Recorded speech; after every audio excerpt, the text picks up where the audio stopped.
اگر کوئی آدمی رات کے وقت سورہ یاسین کی تلاوت کر لے تو صبح کے وقت اس کی مغفرت کر دی جاتی۔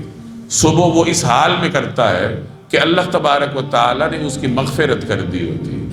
ایک اور روایت کا مفہوم ہے کہ اگر کوئی آدمی سورہ یاسین پڑھے اللہ کی رضا کے لیے، آخرت کے دن کے لیے، تو اللہ تبارک و تعالیٰ اس کو بھی معاف کر دیتا ہے، اس کے گناہ معاف ہو جاتے ہیں۔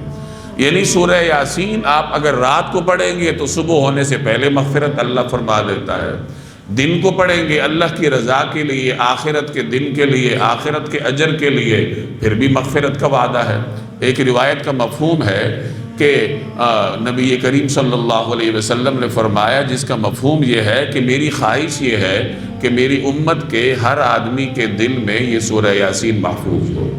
گویا کہ ہر امتی کے لیے سورہ یاسین یاد کرنا، اس کے مضامین محفوظ کرنا، اس کے مضامین کو سمجھنا، یہ بارگاہ نبوت سے پسندیدہ قرار دیا گیا ہے۔